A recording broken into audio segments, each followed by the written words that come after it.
తెలంగాణ అనేటువంటి ఒక జాతి ఇతరుల చేతుల్లో చిక్కి విలవిల్లాడి సర్వనాశనం అయిపోయిన పరిస్థితి. మీకు ఇంకో విషయం కూడా చెప్పాలి, మీరు జహీరాబాద్ నుంచి వచ్చినారు కాబట్టి.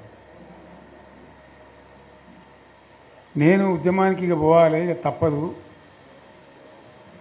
తెలంగాణ అయితే తప్ప ఈ గడ్డకు విముక్తి రాదు, ఈ రైతులు బాగుపడరు, ఖచ్చితంగా 600 తేల్చుకోవాలని చెప్పి ఒక నిర్ణయానికి వచ్చింది. నిర్ణయానికి వచ్చిన తర్వాత రంగారెడ్డి జిల్లాలో నాకు ఒక భూమి ఉంది. ఇక గవర్నమెంట్ ఇళ్లలో మనం ఉండొద్దు కదా ఉద్యమం చేసేటప్పుడు, ఇండిపెండెంట్గానే ఉండాలని చెప్పి నిర్ణయం చేసుకొని ఆ భూమిని అమ్మేసి బంజారాహిల్స్లో నేను ఉండే ఇల్లు కొనుక్కున్నాను. కొన్ని డబ్బులు మిగిలినుండే,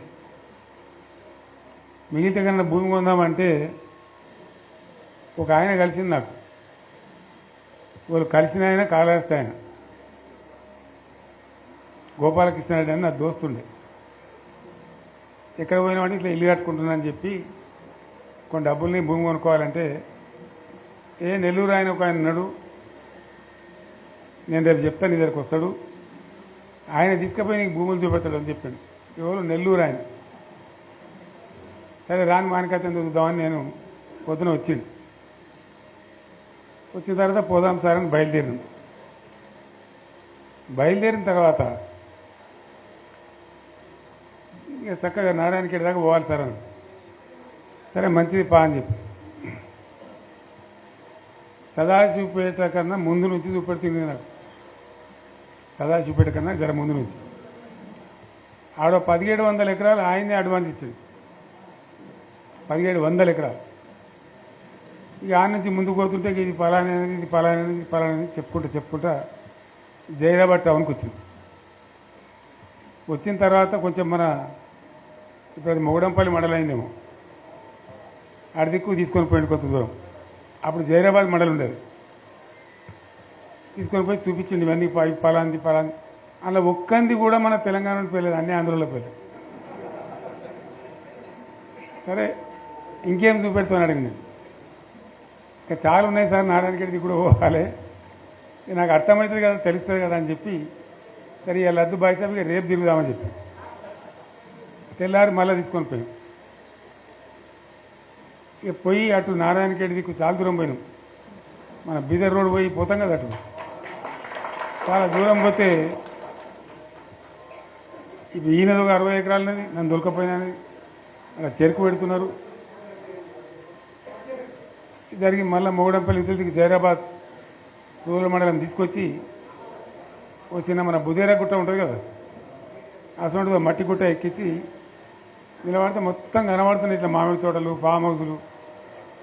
ఆడ చూపెడుతుంది ఇదే వాళ్ళదంటే ఇది సత్యరాజు గారిదండి 300 ఎకరాలు, ఇది పలానా అన్ని ఆంధ్రలో పేర్లే. మన జైరాబాద్ నియోజకవర్గంలో కూడా, నారాయణఖేడ్ నియోజకవర్గంలో కూడా.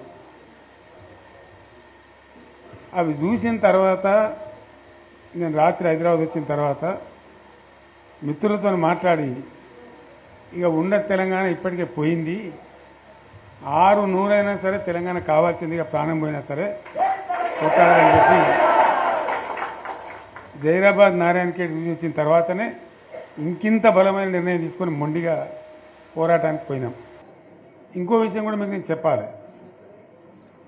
అయితే ఇతరులు వచ్చి తెలంగాణ భూములు ఆక్రమించడానికి, తెలంగాణ ఉద్యోగాలు కొట్టేయడానికి, తెలంగాణ నీళ్లు మలుపుకొని పోవడానికి ఎవరు కారణం? దీనికి దయచేసి బాగా ఆలోచన చేయాలి. నేను చెప్పేది వట్టి ముచ్చట కాదు, మీరు వచ్చిన వాళ్ళు కూడా వట్టి వాళ్ళు కాదు. ఎందుకు జరిగింది 60 ఏళ్ళు తెలంగాణతోని? ఈ పరాశకాలు ఎవరు? ఆజ్ఞుడు ఎవడు? దీని కారకులు ఎవరు? ఇది చాలా ముఖ్యమైన విషయం. దయచేసి నేను చెప్పేది వినాలి. మీరు వెళ్ళిన తర్వాత మేమీ గ్రామాలలో చర్చ కూడా పెట్టాలని నేను కోరుతున్నాను. తెలంగాణ ఆగమైపోవద్దు కదా, నబటోని ముందర జారిపడద్దు కదా, మనకు కూడా చీము నెత్తురు పౌరుషం ఉండాలి కదా. ఏం జరిగింది? ఎవడు దీన్ని నాశనం పట్టించినాడు? ఎవడు? కాదు కాదు మన తెలంగాణ వాళ్ళే. సింపుల్ ముచ్చట కదా.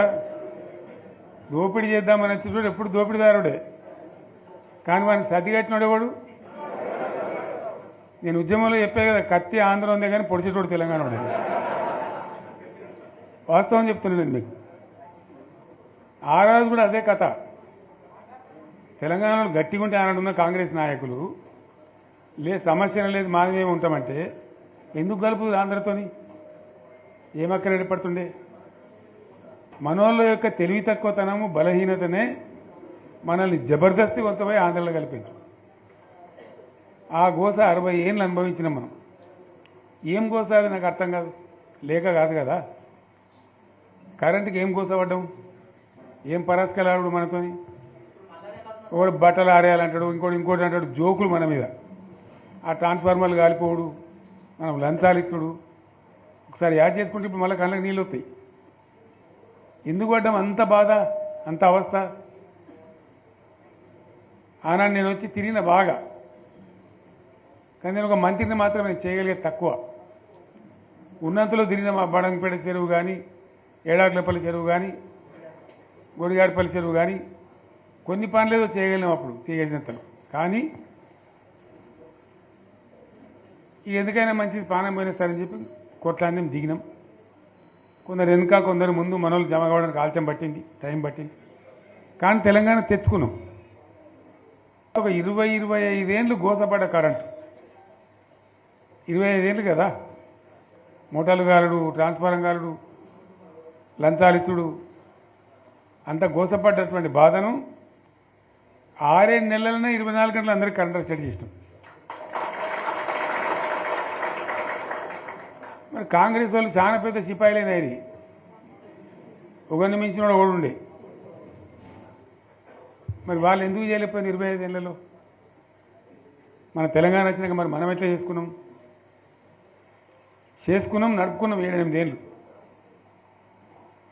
మంచినీళ్ళ బాధ పూర్తిగా తీర్చుకున్నాం. ప్రతి ఇంటికి నల్లాల ద్వారా నీళ్ళు వచ్చాడు, ప్రతి ఇంట్లో నల్లా పెట్టి నీళ్ళు ఇచ్చుకున్నాం. తెలంగాణ వస్తే లాభమైంది, మా ప్రజలకు కొన్ని మౌలికమైన బాధలు పోవాలి, కొన్ని అవస్థలు తీరాలని చెప్పి మిషన్ భగీరథ కావచ్చు, మరొకటి కావచ్చు, కరెంటు కావచ్చు తెచ్చుకున్నాం. 24 గంటలు కరెంట్ ఇచ్చుకున్నాం. ఏమైనా ప్రాజెక్టు చెరువు కింద నీళ్ళు తీసుకుంటే బంద్ చేసినాం. నీటి తీరువ రద్దు చేసినాం. అట్లా ఎన్నో సదుపాయాలు చేసుకున్నాం. రైతులకు బాగా జరుగుతుండే. అప్పుడప్పుడు ఏమవుతుంది, కొన్ని దుష్ట దినాలు వస్తాయి, చెడు గడియలు వస్తాయి. మనోళ్ళు కూడా అలవోకగా ఓట్లేసారు. మీరు గొప్పలో మీరు మాణిక్యరావుని గెలిపించారు. కానీ కొన్ని నియోజకవర్గాలలో నేను చెప్పినా కూడా అప్పుడు మంది మాటలు పట్టుకొని మారుమానం పోతే మళ్ళీ వరకు ఇల్లు కాలిపోతుంది, వీళ్ళని నమ్మితే అమాంతం మింగుతారు, మోసపోతాం. రైతు బంధుకు రామరామ అంటారు, దళిత బంధుకు జై భీమ్ అంటారు, వీళ్ళు ముంచుతారా నాయన అని చెప్పిన నేను. ఏమో మీ సంగతి ఎంతో చూద్దామని ఆయనతో వేసారు. వేసింది ఇరుకపోయారు, బాయిలో పడ్డారు, అయిపోయి ఉన్నాయి అన్ని వీక్. ఇప్పుడు మళ్ళీ మొదటికి వచ్చానా కైలాసం ఆడలో పెద్ద పామింగినట్టు అయింది మళ్ళీ.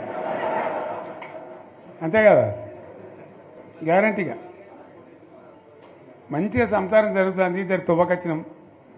రైతులు ఇంత ముఖం తెలివి అవుతుండ్రి, ఇంత బాకీలు కట్టుకుంటుండ్రి. ఎంతోమంది పాపం సిటీలు వేసుకుందరు, ఏదో వేసుకుందరు. రైతు బంధు పైసలు పడితే ఎంత సంతోషం ఉంటుండే.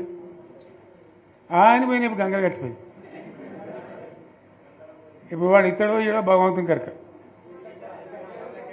ఇచ్చినా కూడా మోసమే. ఏదో మళ్ళీ ఎలక్షన్ కోసం దానికోసం చేస్తారు తప్ప కడుపు నిండా ప్రేమను ఇచ్చేది గిట్లే ఉంటుందా? మనం ఉన్నప్పుడు కరోనా వచ్చింది. కరోనా వస్తే కూడా నేను రైతు బంధు ఆపలే. కరోనా వచ్చి రాష్ట్రానికి రూపాయి ఆదాయం రాకపోయినా వ్యవసాయం అయితే జరగాలి కదా, తప్పద్దని చెప్పి ఈవెన్ కరోనా ఉంటే కూడా రైతు బంధు ఆపలే. అంత ఒక నిర్ణయం తీసుకొని రైతాంగాన్ని నిలబెట్టాలని, కాపాడుకోవాలని చెప్పి ఒక 4-5 మంచి స్కీములు తెచ్చి వాళ్ళని కాపాడుకున్నాం. గౌరవంగా బతికిన రైతులు ఒక ధీమా వచ్చినుండే. రైతు బీమా పడితే ఎంతమందికి సాయం జరిగింది? గుంట భూమి ఉన్న కూడా మంచిగా సాయం జరిగింది, చిన్న రైతు కూడా సాయం జరిగింది. అట్లా అందరికీ మనం గొర్రెల కాపలకు గొర్రెలు ఇవ్వడం కానీ, చేప పిల్లలు కానీ, అనేక రకాల అన్ని వర్గాల ప్రజలను ఎట్లా ఆదుకోని అట్లా ఆదుకున్నాం. మా తెలంగాణ కదా మేము తెచ్చుకున్నాం కష్టపడి, మా వాళ్ళందరి పైకి రావాలి. కాంగ్రెస్ గవర్నమెంటు